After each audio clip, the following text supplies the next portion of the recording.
welcome to United Astronomy Clubs of New Jersey. We are here once again in Jenny Jump State Forest in Hope, New Jersey. Well, I think there's a couple people who need to wander on down, find a spot, finish getting parked. Uh, Sorry.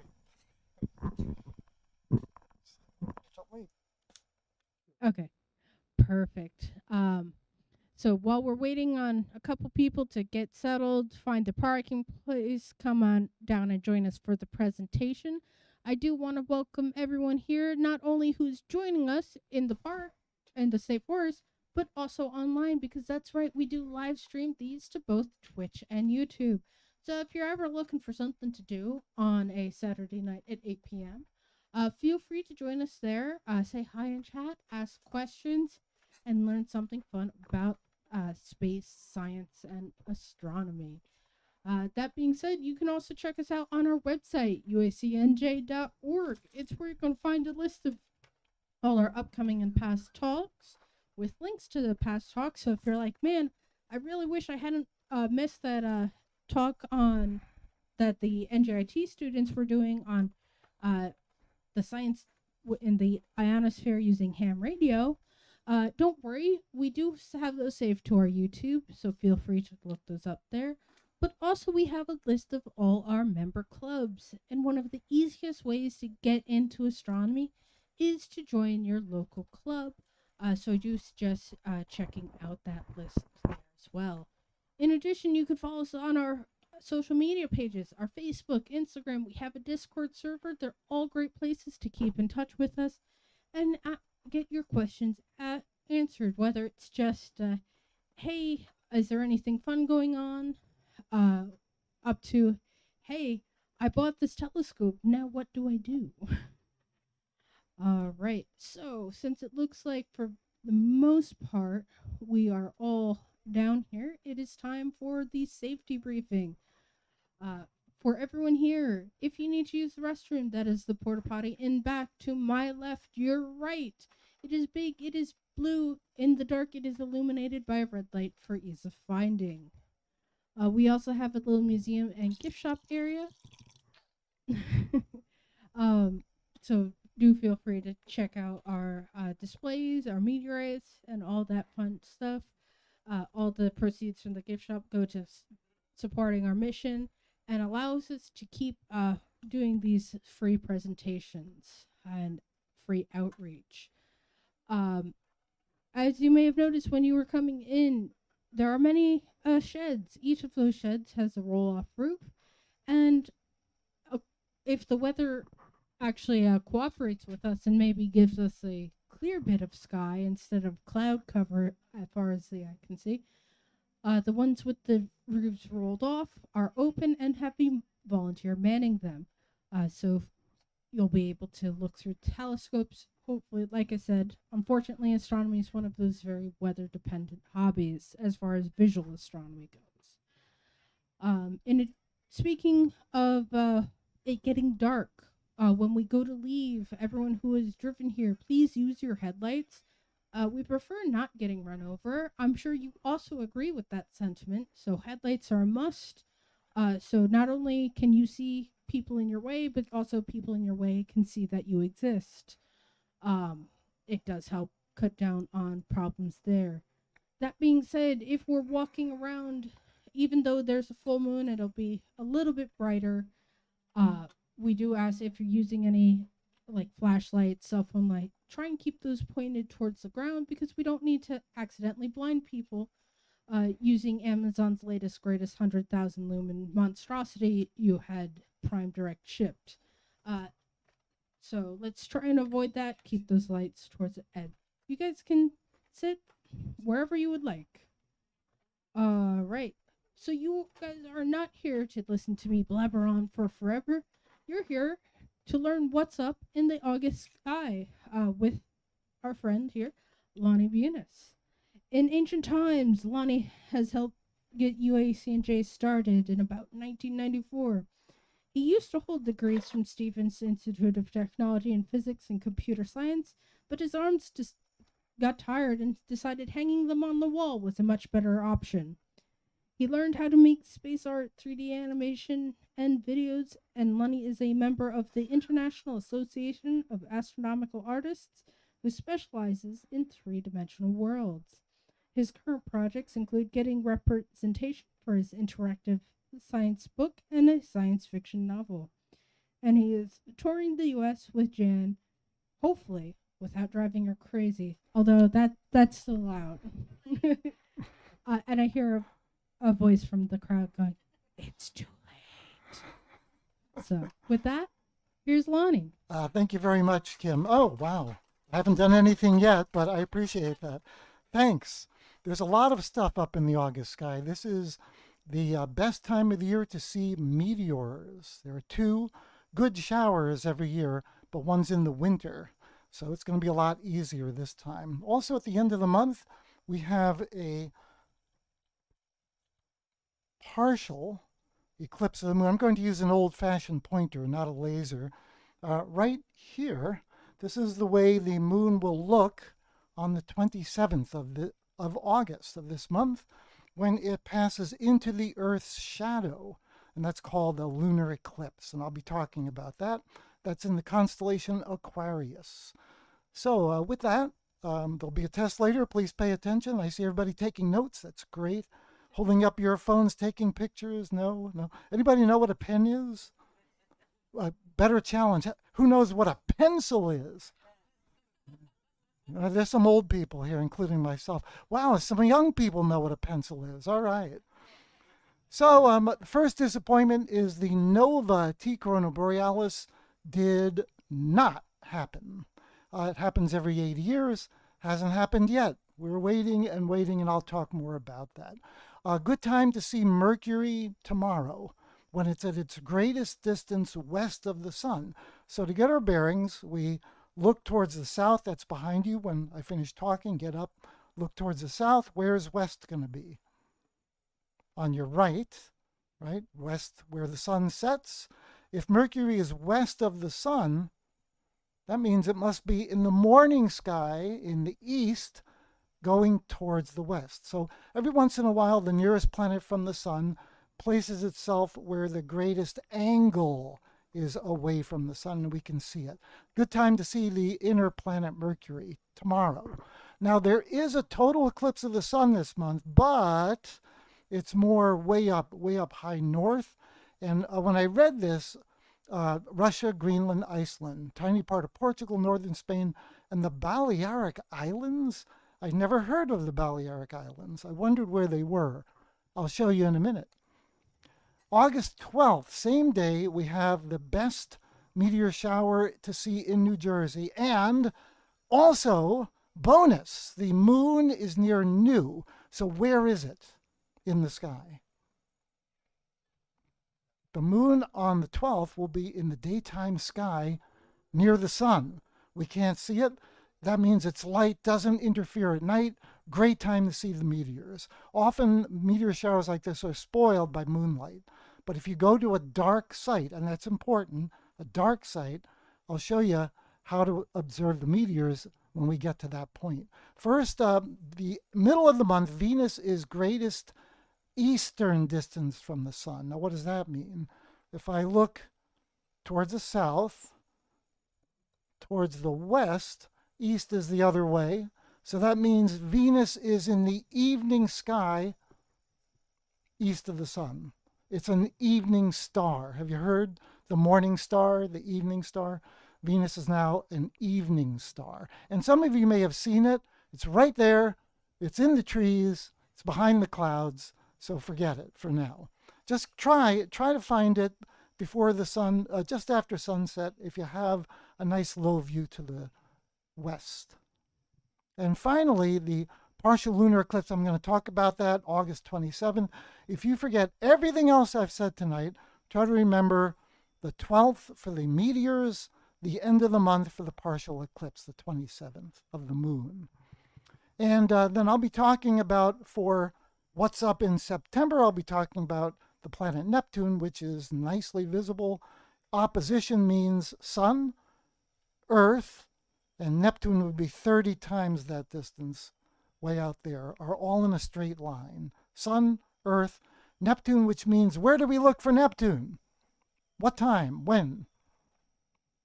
At night. Right, due south, it'll be visible all night long. Opposition.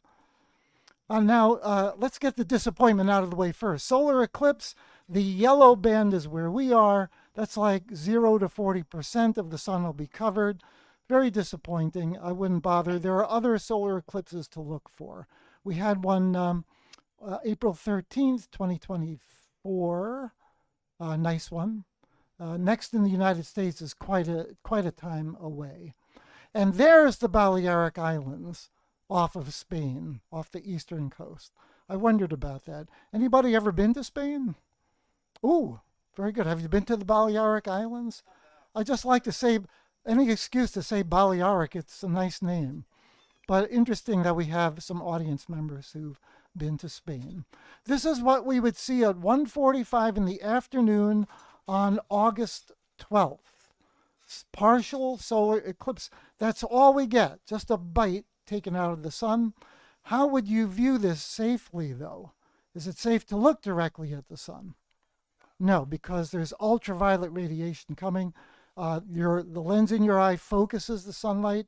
It can burn your retina. Don't do that. Instead, you can put a pinhole in a piece of cardboard, nice and big one, make a shadow on the ground, and the pinhole will act like a lens and make an image like that. Cool, safe way to view the eclipse. August 12th, this is maximum eclipse at 1:45. It takes a while for the moon to cross the sun because it takes a while for the moon to go around the earth, which is how long? 24 hours for the moon to orbit the earth? Where do we get the word month from? The moon, right? Yeah, 29 and a half days for the phases of the moon. So it takes a matter of hours for the moon to pass all the way. Actually, with that tiny bite, it won't even be that long. All right, here we go again. Every month since April of 2024, I've been promising you every 80 years, this star blows up because there are two stars revolving about each other. There's a little tiny white dwarf star orbiting a giant red star much bigger than our sun. The little white dwarf star is the size of our world, only 8,000 miles. The red giant star, hundreds of thousands of miles across, much bigger. But the little star drags material in from the big one and creates or accretes a disk, collects, accretes. So it's called an accretion disk. And every 228 days, that thing spins around, and sometimes the material builds up, and then, as the astronomers call it, the scientific name, kablooey! You get a fusion explosion, which brightens the star from barely what you'd see in a small telescope like my 3.5-inch, from 10th magnitude up to second, 3,300 times brighter, visible to the naked eye, like one of the stars in the W, Cassiopeia, or one of the stars in the crown, Corona, which it is near. And it will disfigure the crown, which I'll show you a little bit later. This happens every 228 days. The predictions haven't come true. The last one was June 25th. Anybody see the explosion? No, because it didn't happen. Question? No, you didn't see an explosion, did you? Because it didn't happen. I keep promising. Next opportunity is next year, February 8th. So we'll try again. It did happen in 1946. We saw a brightening and a dimming, which happened 80 years before that. And then in 2023, we saw a brightening and dimming. We thought, oh boy, it's going to blow up. Didn't happen. T. Corona Borealis in the crown. A couple of websites for those of you who have been taking pictures or scribbling furiously with your obsolete pen or pencil. Moon Giant is a great source for information about the moon, and starwalk.space has got some very nice infographics. Anybody know what an infographic is? It's a graphic with info, right? Hence, infographic. There you go. So if you go to moongiant.com, and I don't work for any of these websites, these are all references that I've found, you can see the current phase of the moon, waxing gibbous. What does waxing mean? So I'll give you a hint. Opposite of waning. So what means waning? Going away, and waxing is growing bigger, coming back, right? So this thing is going towards the full moon, not full yet. In a few days. Wait, oh, I'm sorry. Got it completely backwards. This is the waning gibbous. We had the full moon already. Waning gibbous. It's getting smaller and smaller. It'll become a quarter and then a crescent eventually. So you can get a lot of information, including a beautiful calendar that you can print or look at. You can change the settings. You can look at it from the southern hemisphere. You can turn on the name of the phases. What I did was I highlighted the main phases. So, quick lesson in when to look at the moon. Last quarter, if you have to get up early for work, 5 in the morning, look south. You'll see the moon half lit up. Why do we call it a quarter? Isn't that weird? I see a half of the moon. Well, on the other side that we don't see, that half is lit up also. So a half of a half is a quarter moon, right? There's a side we never see because the moon spins the same time it goes around the Earth. Weird. Not so weird. Every big satellite, every big moon in our solar system, there are a couple dozen, does this with its parent body. Because over time, gravity from the Earth, in our case, has dragged on the moon with tides and slowed the moon's rotation over billions of years. New moon, 12th. Great time to see the meteor shower because it's in the daytime sky. First quarter moon, you go out at sunset, look south that way at Jenny Jump. First quarter moon. And full moon is the worst time to do what? Anything. To do anything to do with the sky, because the moon just ruins everything. That darn moon. I can't see faint objects, can't see star clusters, open star clusters, globular clusters, nebulae, gas clouds where stars are forming. Forget it. You can see bright stars, yes. So the full moon is bad. I'm using the technical terminology. Full moon bad, new moon good. Speaking of full moon, there's a name for the full moon every month. In fact, there are dozens of names from different Native American tribes. Some of the most popular for August is the sturgeon moon. And we have, of course, the harvest moon. Next month is when farmers finish their harvest using moonlight because the full moon helps, right? Different name for every month. There's also snow moon is one of the names for the August moon. I have no idea why they do that. Snow moon, bizarre. Australia? Meteor shower. The Perseid meteor shower comes from Perseus. And there's Perseus at midnight on August 12th. Perseus is a constellation that's low, just rising at midnight. The radiant point is where the meteors will radiate from out in all directions. They're actually coming on a parallel track from comet Swift-Tuttle. The comet left debris in its orbit around the sun. The Earth goes through that debris track in parallel lines, but we see it as coming out from one point. So you can see this effect, parallax effect, or distant parallax effect. Parallel lines seem to meet if you go drive on the highway. Highway markers seem to meet in the distance. Do they ever? No. Same thing with meteors. The velocity is very high for these meteors, which means they burn up very quickly. How big are these things? Big as my fist? Pebble? Smaller? Sand grain, most of them. About a grain of sand, moving in at 3 times the speed of a hypersonic missile. They burn up completely from friction with the air. The astronauts encounter that too when they come in very fast, usually around up to 20 miles per second, something like that. Zenith hourly rate. What's the zenith? Well, if you look straight down at your feet, that's the nadir, and straight up above your head, zenith. So the rate, 100 per hour. Now, where I live, I expect to see maybe 1 because I have a lot of light pollution from street lights. But if you go to a dark site like here, one of the darkest sites in New Jersey, when the weather cooperates, you might see a meteor every minute, a bright one, and then fainter ones. So it's a really good shower. This debris from the comet orbits every 133 years and comes back, but it's in resonance with Jupiter's orbit. As Jupiter goes around once, this comet goes around 11 times. Jupiter has kind of latched on to many objects in our solar system. It's the reason that the Earth, Venus, Mars, and Mercury are all close together near the sun.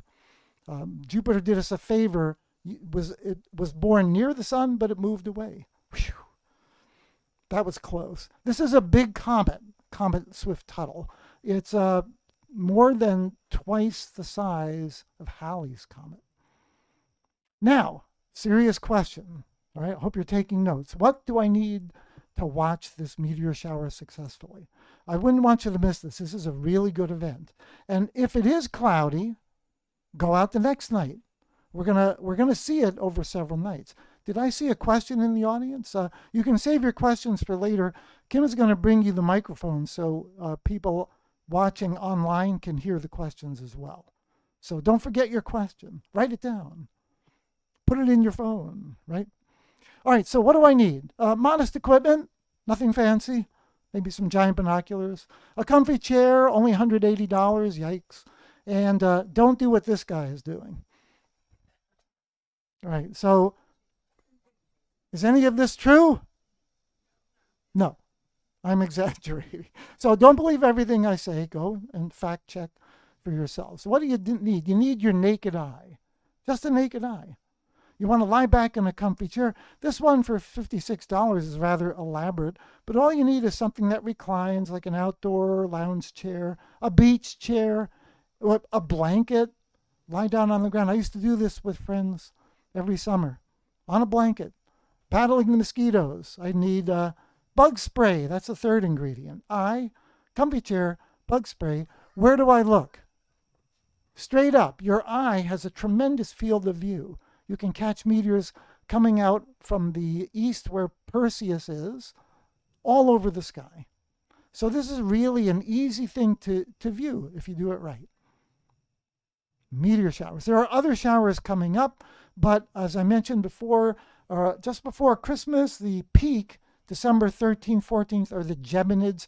I will talk about that in What's Up in the, you guessed it, the December sky in November. Now, starting in November, we do these talks online because we don't want you to come out here and freeze. It gets very cold. We want you under the canopy in 30-degree weather. So we'll be doing October through March online, right? On YouTube, Discord. It's all over the web. But we do it live April through October. So I do hope some of you will come back. Or I hope all of you will come back. Even my wife. She probably won't, but no. Don't miss, if you miss everything else that I'm talking about, do not miss the partial lunar eclipse. 96% coverage. The moon enters the deepest part of Earth's shadow, which is about 3 times the size of the moon. And it will be visible all over this area of the Earth, not in Europe or Asia, Africa, not in Australia, but the Americas. And it will look like this. It's a very slow event taking several hours. It takes time for the moon to orbit the Earth, but you can watch it over time. You can actually see it against the background stars moving slowly. I'm going to say, if you're trying to look when the moon enters the penumbra, the lighter part of Earth's shadow, you will hardly notice the difference. I would be very surprised if anybody can see the difference. I can't.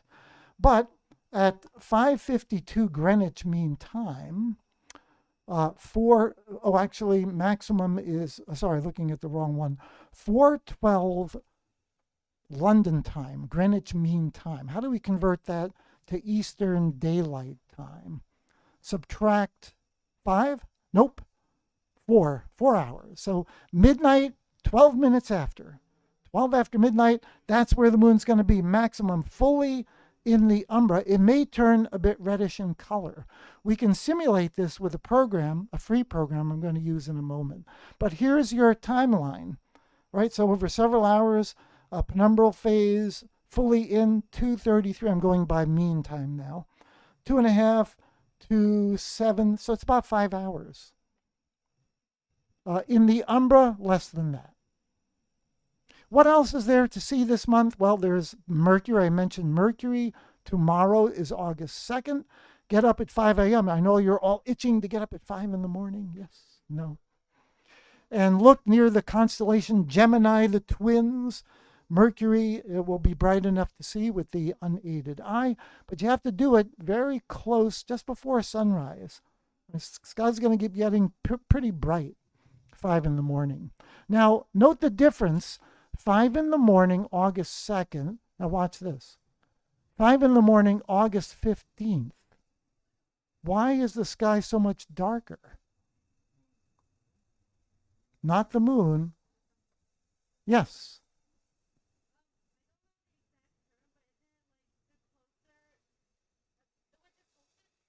Well, that's partially it. As the year goes on, what's happening to the length of daylight? Yeah, it's shortening. We're getting more nighttime, so things get darker earlier. So you're on the right track there. You want to look for the planet Saturn amongst the fishes, Pisces. And the easiest way to do that is look for a great square in the sky of Pegasus, the winged horse. And this great square, you'll never guess what we amateur astronomers call it. Go ahead. The Great Square. Very good. We should give that man a present. We do have giveaways. The Great Square, that's correct. And you look near the Great Square, and down below you'll see a very bright, 0 magnitude object, much brighter than the faintest thing we can see, 5th magnitude. 0 is smaller than 5, so why is it brighter? Well, astronomers are going backward. The smaller the number, the brighter the object. Venus is -4, the moon is -11, the sun is -27. It's a logarithmic scale. Evening star, Venus. I mentioned Venus is right there. See, look. You can't see it. There's trees, there's clouds. Too bad. Look for it near the moon, August 15th. It did this recently. It's coming back again. The moon keeps coming back in a cycle. August 15th, the moon is a crescent, and you will see a little bit of the dark side of the moon lit up. The poetically called the new moon in the old moon's arms.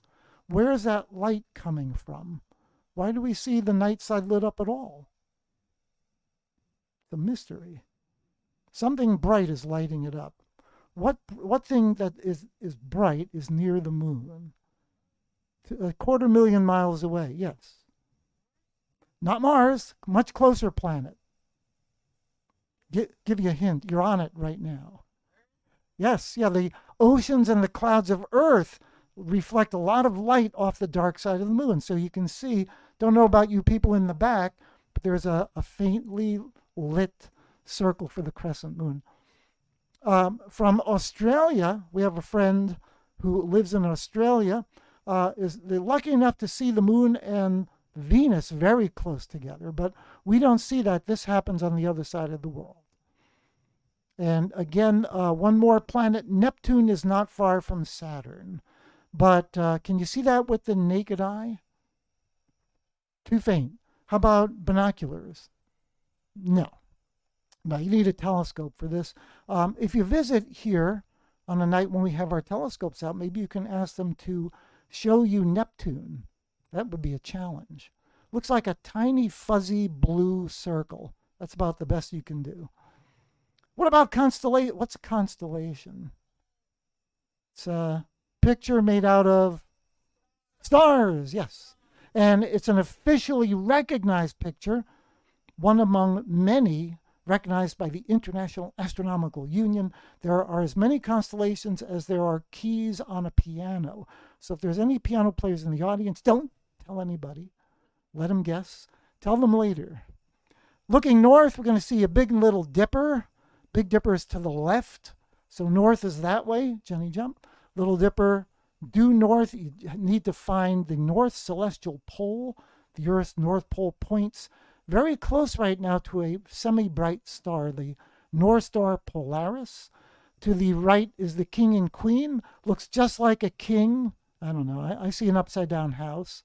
And the letter W is supposed to be Cassiopeia, the queen who boasted, really foolish. This was don't do this. She she boasted that her daughter Andromeda was more beautiful than Hera, the queen of the gods. Now, if you know Hera, you know that Hera was intensely jealous of just about everything and everybody. So Hera condemned Andromeda to be eaten by Cetus the serpent against the rocks. Perseus came along, saved her. All these characters are in the sky. And they've also been in the library for the past 5,000 years, so you have no excuse if you haven't read it. So that's the northern constellations that never rise or set. They just spin around the North Pole in a circle, and we can see them always in New Jersey. All day long, right? No, not during the day. But at night, they never set. In the southern hemisphere, there are a group of constellations like this that never set also, but we never see them. In the west, you're going to find the bright orange star Arcturus at the bottom of what a bunch of kindergartners told me was a rocket ship. It's supposed to be the herdsman Boertes. Looks just like a herdsman. It's incredible. With the orange star in the bottom. In Stellarium, the program I'm using to show you this, colors are not well represented, but your eye will see orange when you look at the fourth brightest star in the sky, Arcturus. And the crown, Corona. That's where the explosion is going to happen, right there by my arrow. And it will disfigure the crown. I promise it's going to happen. Just don't know when.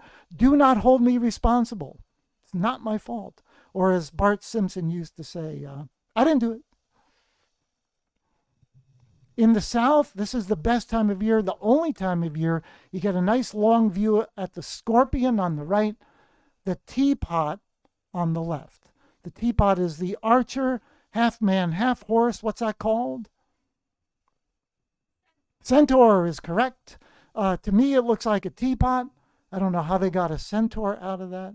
If you want to find the heart of the Milky Way, which has at its very center a giant black hole, millions of times the mass of our sun, you would look right there. Do you see it? See the black hole? See it? No. Why? Because it's black. It's black. All light falls into a black hole. That doesn't get out. You can't see it. If you look a little bit higher, though, you'll see a little fuzzy cloud, which I saw here at Jenny Jump years ago. I saw it with the naked eye. It's a stellar birthplace where stars and planets are forming. I saw it without a telescope for the first time in my life. That's how clear it gets here sometimes. So do come on back and ask the astronomers to show you around this region. There's a lot of cool stuff. There's a bright giant red star, Antares, the heart of the scorpion. You see the stinger on the end, double star, stinger in the tail. Very cool. The Milky Way passes right through this area. Lots to see. High in the south, higher up, is Hercules the hero, kind of like the letter H, and the crown next to him was one of his labors. He had to retrieve a crown of jewels. That's where the explosion will happen. I know you think I'm a liar because I've been doing this since 2024, but believe me, it will happen. In the east, I've been working my way west, south low, south high, and then to the east. I'm going in the direction that the Earth, opposite the Earth's rotation, because the stuff is disappearing and setting this way the later you watch.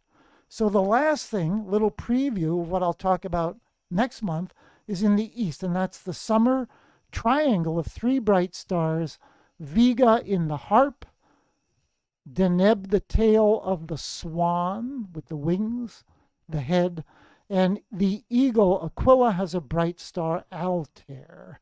If any of you are science fiction fans, the star Altair figured in the 1956 classic movie Forbidden Planet. And the star Vega featured in the movie Contact, based on a book by astronomer Carl Sagan. As for Deneb, I don't know of any science fiction story that features Deneb, but they do talk about the Nebians in Star Trek, right? One of the most beautiful stars in the sky is a double star, Alberio. I'll show you what that looks like in close up. Using Stellarium, free program that you can download. If you don't like installing stuff, you can just go on their website and run their supercomputers. You can get the free app and try it on a mobile device. So let's try Stellarium. And that's our sky right now. Wonderful. Can't see a thing. So why don't we cheat, looking in the west where things are disappearing? There's the set of observatories. We're looking from the rocks. So someone actually took the trouble to photograph the entire surroundings. See the rock? And that's looking out south. But I'm going to start in the west. And I can change the size. I can make it look like a planisphere. I can zoom in. I can look for bright objects and click on them to get information. That's Arcturus, visible even when the sky is bright. And I can go forward and back in time from 8:36 to 9:36 in an instant. I can freeze time and pick a particular hour and minute. How about exactly 9 o'clock?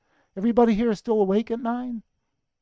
No? Yeah, I know. I have a friend who's a park ranger, goes to bed at 9, gets up at 5 every day. Amazing. I go to bed at 1, get up close to noon. I don't know, is that breakfast or lunch? Not always. But we can start to see stars here. Maybe I should start in the north so we can get our bearings. Recognize the Big Dipper? How about, let's cheat the way a star chart does it. Ah, there's the Great Bear, Ursa Major. So the Big Dipper is not a constellation. Did you know that? It's an asterism, a star picture, not officially recognized. How many constellations are there, by the way? Did anybody whisper? Any piano players? 88 is correct, same as keys on a piano. Yep. And amongst those 88, there is this bear, and inside the bear, a star pattern that's not a constellation. And in amongst those stars, there are not 7, but 8. The Benn star in the handle is a famous double star, visual double star. So 8 stars in the Big Dipper. Find the pointers. What do they point to? Well, about 5 degrees apart. That's about the size of your fist at arm's length. 1, 2, 3, 4, 5. 5 fists is 25 degrees. That'll bring you to the North Star, which always shows you approximately where north is. We're very lucky to have a bright North Star. In the southern hemisphere, it'll be thousands of years before they have a bright South Star. Right now, it's a 5.4 magnitude star that you can barely see with the naked eye, only if you have a really dark sky. We're pretty darn lucky. I mentioned the king and the queen. There's the queen, kind of looks like that. So you can zoom in Stellarium to see how big the constellations really look. Some of them you have to turn your head sideways to see the whole thing. So once you learn these constellations, you can turn yourself around and find the directions. What do? You go outside, right? You want to find west, you look for the red letter W, right? No, that's a test. See if anybody's paying attention. You can turn those letters off and on. You can make the sky in this program as realistic or not as you want. You can even turn on pictures of what these things are supposed to be. And you can do it for different cultures, dozens of different cultures. So you'll see the bright star Arcturus disappearing in the west. The crown is getting lower and lower in the sky. So if Corona Borealis, T Corona Borealis, does blow up, we're going to run out of time to see it. It'll be too close to the sun. Hope it happens soon so we can all see it. Higher up, overhead is Hercules, the hero. And if you have a pair of binoculars, even little ones, look down below the upper right-hand star. Eta. You'll see a little fuzzy cloud. I'm going to zoom in a little bit. See it? Better and better. Binoculars, small telescope will show you a few dozen. Bigger telescope, hundreds. Giant telescopes show thousands. The Hubble Space Telescope, some of the 500,000 stars in this shape of stars in a globe, which astronomers surprisingly call a globular cluster. Go figure. M13, the most famous globular cluster in the northern hemisphere, most easy to see because it's up nice and high. If you come back here, ask the amateur astronomers to show you M13. M stands for Messier, the guy who first found it, a French astronomer. If I look down below, I mentioned low in the sky, a couple constellations. The Scorpion, it's a huge constellation, very long, and next to it the Teapot. And you can start to see some of the Milky Way, but if I were to go later on at night like this, 10 o'clock at night, no more light from the setting sun. If you had a really clear night sky, this time of year, the Milky Way would span the whole sky. Very pretty. And that's the center of our galaxy right there, black hole.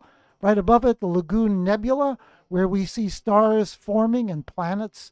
Eventually, when this dust in the Lagoon Nebula, when the dust collapses, it'll form solar systems like ours. We can actually watch this happen now. The hydrogen gas glows characteristic red. Can't see that in telescopes with the human eye. We're not sensitive enough to see that. That's a picture somebody took. And right nearby, the light of hot blue stars is reflecting off the hydrogen. So we get two different colors: an emission nebula emitting light, a reflection nebula reflecting light. Different kinds of nebulas. Look, there's another open cluster of stars. Lots to see. There's lots to see. That's why I recommend you come here and bug the amateur astronomers by asking them a lot of questions. That's how you learn. Ask a lot of questions. There's no such thing as a stupid question, because when you get the answer, it's not stupid anymore. All right, so there's lots to see. I'm going to end with, there's my sign, my zodiac sign, the bikini top, or bikini, no, that's not it. That's the sea goat, Capricornus, the half fish, half goat. Does that make me an old goat? Well, thanks. So the sun was supposed to be here when I was born, but because the earth has been moving, wobbling, it upsets where the sun goes through the stars. And now we have 13 signs of the zodiac, not 12. And so when I was born, the sun was actually here, a whole sign off. Some astrologers account for this.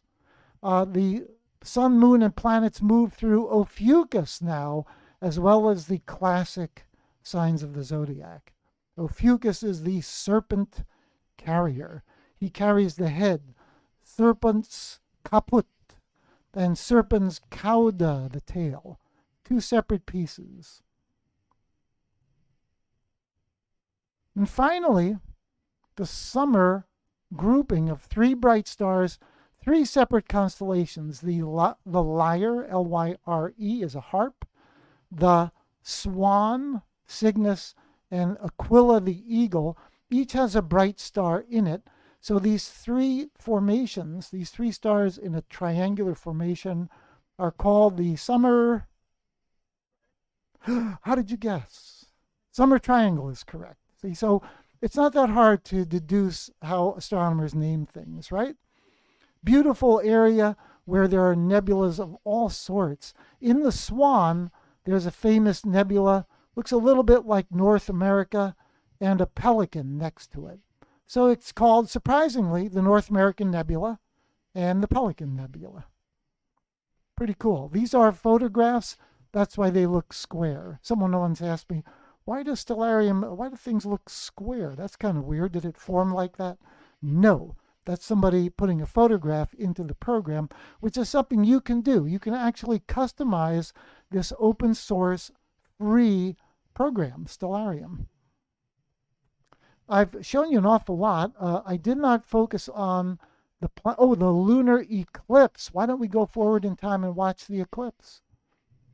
Right? What time did I say that was? August 27th. Yep. So let's follow the moon in the sky by looking at the whole sky facing south from west to east. August 10, 11, 12. Moon doesn't really appear until after the 18th. Low in the sky. Moon rides low in the summer, passing right by the Scorpion's heart Antares on the 20th. 21, 22, into the Milky Way, against the Milky Way. If you look at it then, you might be able to see the dark side of the moon silhouetted against the Milky Way. Beautiful. 23, 24. Where's the moon? I got to follow it. I'm going to click on it and track it. So now it doesn't leave the picture. 25, 26 through Capricorn, 27. At 22 hours, what's 22 hours military time converted to 12 hours? 10 o'clock. Yes, it's subtraction. 22 minus 12. Let's go forward in time. I am going to center the moon. I'm going to speed through the minutes.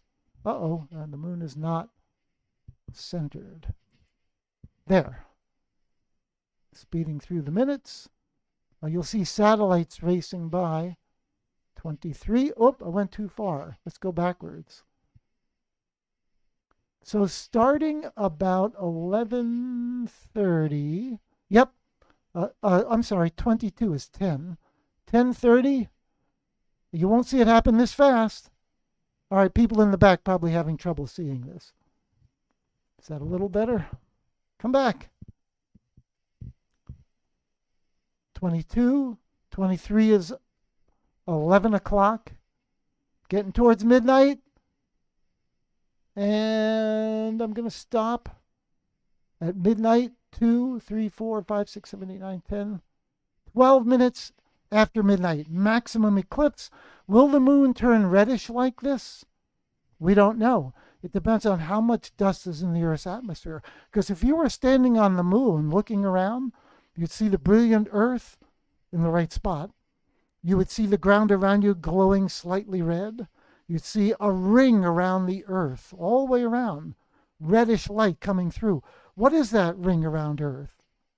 Gives us life. The atmosphere, the air, bends light all the way around the Earth and casts it on the dark side of the moon. So the moon will be partly lit up, 96% eclipse. Really cool. Don't miss it. I'll be very disappointed if the weather doesn't cooperate, but lunar eclipses are more common than solar eclipses. Good ones, that is, and they last a lot longer. And that's in the constellation Aquarius, the water carrier. Looks just like a guy carrying water, right? I don't know about you. So that's the lunar eclipse. Now I'm going to wrap things up by suggesting that you get yourself a planisphere.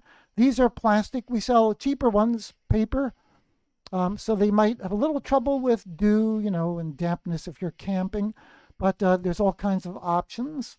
Planisphere lets you move to any time of night, any day of the year. Telescopes and binoculars. How do I get started? I recommend giant binoculars, not the usual 7x50s or 7x35s. Those are kind of small. The second number is the size of the lens in millimeters. So my wife is carrying a pair of, Marcus is carrying a pair of 20x60s. 20 power, that's pretty powerful magnification. 60 millimeters is the size of a small refracting telescope. And so for a little bit more money, you can get something that'll give you more light, except the disadvantage is it's heavier, kind of hard to hold steady, as you'll see if you look through those binoculars. Small telescopes, Celestron First Scope is $79 without accessories. Not too bad. It used to be you couldn't buy a telescope, a starter telescope, for less than $200. Prices have been coming down. There's all sorts of good Newtonian models are relatively inexpensive, good value for the money. And those Newtonian use a mirror instead of a lens to reflect the light to a focus. Great apps. There's a lot of good apps out there. Go to space.com and they'll explain to you what the apps are good for. If you're a photographer, if you're an Apple user, if you're a beginner, I like Stellarium, it's free. I've been to Stellarium-Web, where you can just use their computers to do what I've been doing with live by moving the sky around. Or you can download it on a computer. And these are the references I used: Go-Astronomy. Easy to remember, space.com, right? Starwalk.space. And timeanddate.com is cool because you can do perpetual calendars. You can look back at astronomical events in history. All sorts of good references out there. Even YouTube. I've learned how to do everything on YouTube. How to annoy your wife. How to make the bathtub dirty. I don't think you needed YouTube. No, I probably don't. I don't know. So, quick review before we go to look at the clouds in the sky. Mercury tomorrow. Perseid meteor shower, middle of the month, 12th to 13th. Stay up late as you can. Later is better. Midnight is great. You can't do it. That's all right. Just see what you can see. And it's a new moon. Venus is good to see the middle of the month. It's farthest from the sun at night. Mercury is in the morning. The lunar eclipse, if you forget everything else I've said it several times. August 27th into the 28th. Eclipse of the moon. Maximum is just past midnight. Will Neptune be visible? Yes, if you know where to look. Need a telescope. And will T Corona Borealis finally blow up? I'm going to put in my request. Lunar eclipse looks like that. And if you want to find me, you can find me at astronomyinmotion.com, where you can play with a 3D rocket, 3D planets and the moons. You can see my animations, my artwork, and you can contact me there. That's my email. I want to thank you. You've been a terrific audience. Thank you very much. Come on back. All right. Thank you, Lonny, for another great presentation. So we are going to be doing a Q&A, question and answer session. But before that, because I know a lot of people like to run away during that, I'm going to go over the safety briefing for those who are here again, because it is unescapable. For those of you here, if you need to use the restroom, that is the porta potty in back. To my left, your right. It is big, it is blue, it is illuminated by a red light, so we can find it in the dark. We also have a little museum and gift shop area, so feel free to check that out. It is, speaking of it being dark, it is a state forest. It is, in fact, getting dark. So when we go to leave here, we are using our headlights because we do not want to get run over. However, if we need any flashlights or whatnot to wander around because we don't want to trip over our own feet like I am prone to doing, do try and keep those pointed towards the ground because we don't need to accidentally blind people with them.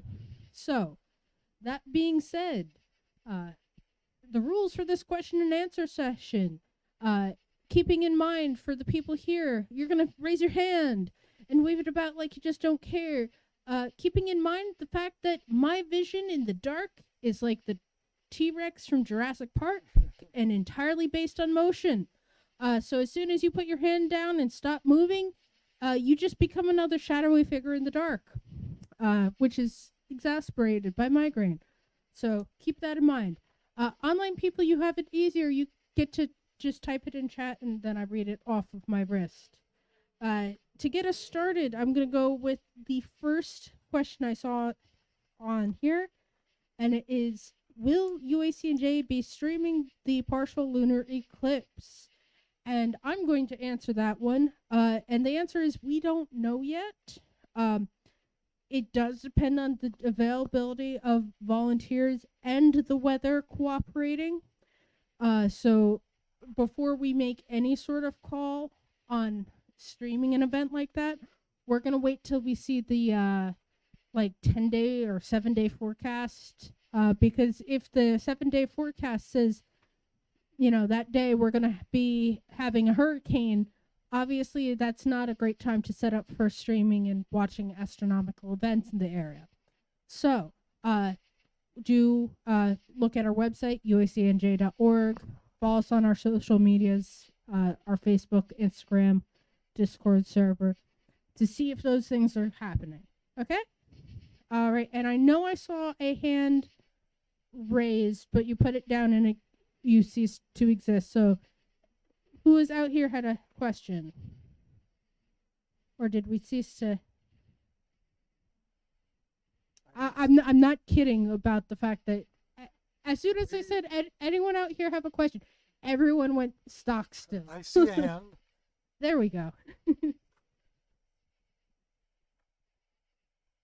I think.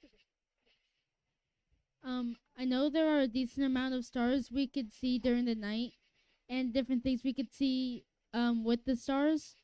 But do you know where the closest star is, and maybe like a comparison? Yeah, sure. Good question. There's generally, if you have a very dark sky, you can see up to 3,000 stars. Of those, if you're down in Florida, the southern part, or in the southern hemisphere, you can see a bright star called Alpha Centauri, and that is a triple star system. Three stars. Two are similar to the sun, and then at a great distance around them is Proxima, which is a little closer to us, just a fraction of a light year. The general distance approximately 4 light years, which means it takes 4 years for light to get from there to here. There is a closer star to us, though, right? Trick question. 8 light minutes away. Not 4 years, 8 light minutes. Eight and a third. The sun, yes. Laser. Yeah, that's a trick question. So sun first, closest star to the sun, Alpha Centauri. There are a whole group of sun-like stars, like our sun, in a ring that form together, but you can see them only from the southern hemisphere, unfortunately. That would be a good place to start looking for intelligent civilizations. All right. Any more questions? Perfect. I see one here. Which area can you see the North Star? From what area can we see the North Star Polaris? All the way down to the equator, it will be, if you're at the equator, the North Star would be on the horizon, so it might not really be visible, but slightly north of the equator, all the way on up to the North Pole. So the whole, almost the entire northern hemisphere. I mean, if it wasn't looking like it had 3 foot of clouds, you could see the North Star here. Yeah, it's going to be that away. But, I see more people. Come on in. We're doing our question and answer session about what's up in the August sky. Anyone who just came in have questions? Or I put them on the spot. Is that any season can see the different constellation? I'm sorry. Different season can see the different constellation. Yeah. Oh, that's an excellent question. Can you see different constellations, different seasons? And the answer is yes. And the reason is as the Earth goes around the sun, we're looking at the same time at night. Let's say you go out every night, 9 o'clock, and you face south. You're going to see the next month constellations have moved to the west by 30 degrees. 360 degrees, the whole sky divided by 12 months per year is 30. 360 over 12 is 30. So 30 degrees, 30 degrees. So when I do what's up in the September sky, all right, the stuff that was due south like Hercules is going to be over to the right by 30 degrees. So that's why we do this every month. There's always new stuff to focus on. Very good. What constellation on the zodiac in this season? This season, the zodiac sign due south is both Sagittarius and Scorpius. Scorpius on the right, Sagittarius on the left, but very low, very, very low. Ophiuchus is a little higher. In the next season is fall. That would be the great square Pegasus. In the winter, Orion the hunter. And in the spring would be Leo the lion. So there's one big sign for each of the seasons that help you find all the others. And I talk about that each season. That's a very good question. Another one is, who named the constellation? Who named the constellations? That evolved over thousands of years, many centuries. Currently, we adopt the Greek mythology, but it wasn't always that way. At one time, about 1500 years ago and earlier, Orion was a female deity, and that got taken over by Greek mythology, Orion. So Uh, there's an interesting history. Fun facts in Stellarium, the program he mentions and uses quite often.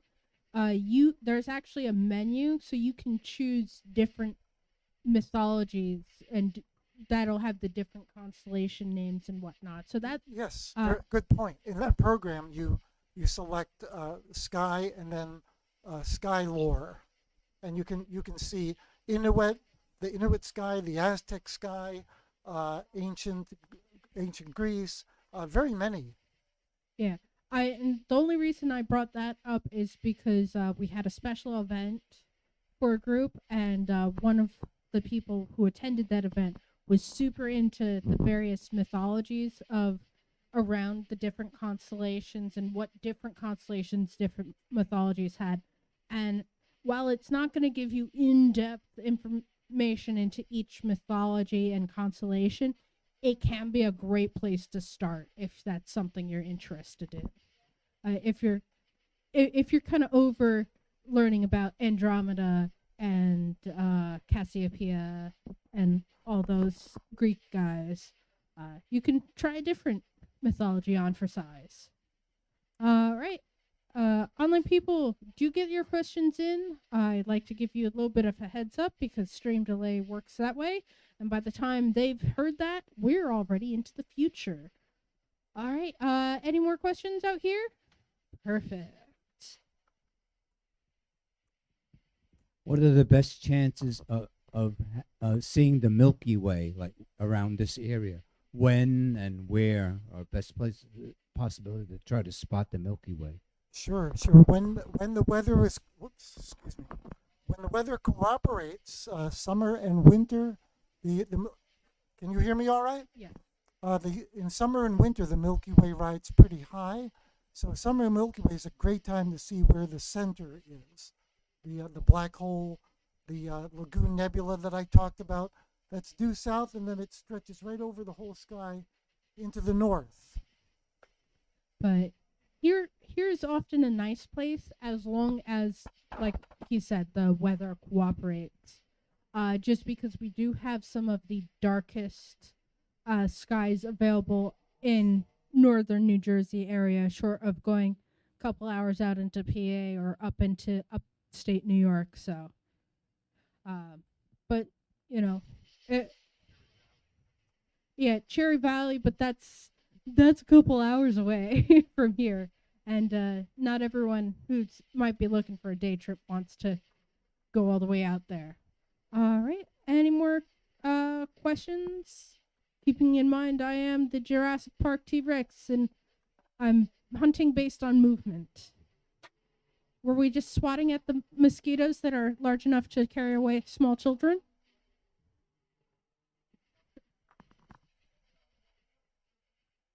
Another question for me about stars. I know recently there was the snake constellation for the zodiac that was first noticed and named. How long does it usually take for certain constellations to be noticed, and do they change over time? And if so, like how quick does it go? Oh, well, the constellations were standardized by the International Astronomical Union in, I believe it was 1930. So they settled on a permanent, not only designation for the names, but the boundaries as well. They defined the boundaries just like latitude and longitude on the Earth, but they use something called right ascension and declination, corresponds to latitude, longitude. So in Stellarium, you can actually turn on the boundaries and see where the constellations begin and end. They are now permanent, so they do not change over time unless, well, no, they would not. They would probably never change at this point. They finally settled on, and that's fairly recent. 1930 might sound like a long time ago, but that's less than a century. And in astronomical terms, that's pretty short. And as far as when things fall onto or off of the ecliptic, which defines the zodiac as we know it. Oh, yes, right. There is a period for the Earth to wobble like a top. That's precession. That's a cycle right now of 24,772 years, roughly 24,800. So the Earth will carry the path of the sun, moon, and planets in and out of different constellations over time.